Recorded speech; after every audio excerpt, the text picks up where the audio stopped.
家开出去大概15分钟的路程，这样的一个植被。杭州真的挺幸福的啊，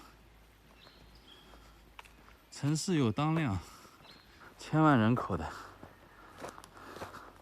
但是开车出去10几分钟出城，就有这么好的林子，这跟亚马逊雨林一样，非常高旷的这种感觉。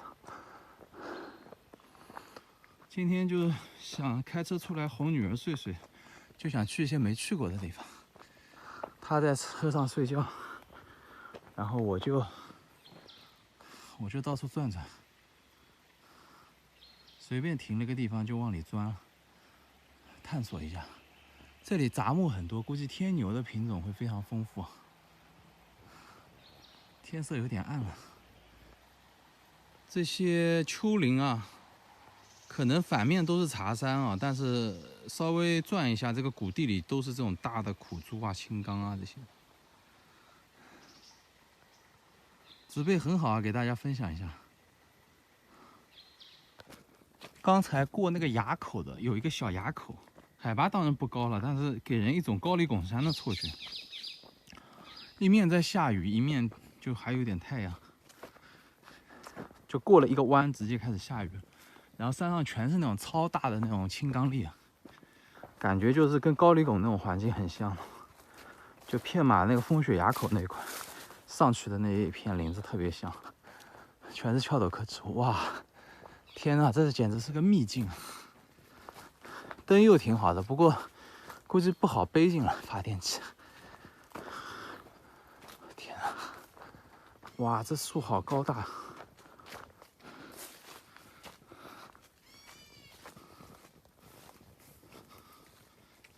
天色太暗了，拍不清。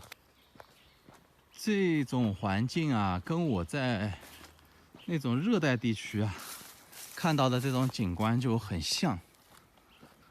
这种里面啊，某一个小山谷里面躲一个这种碧鸽的这个，就是躲一个阳彩的这种小生境斑块啊，我都不会觉得意外的啊，因为它这个山谷的这个还是挺复杂的，就是地形还是挺复杂的，就可能转个弯就是一片很不错的植被啊。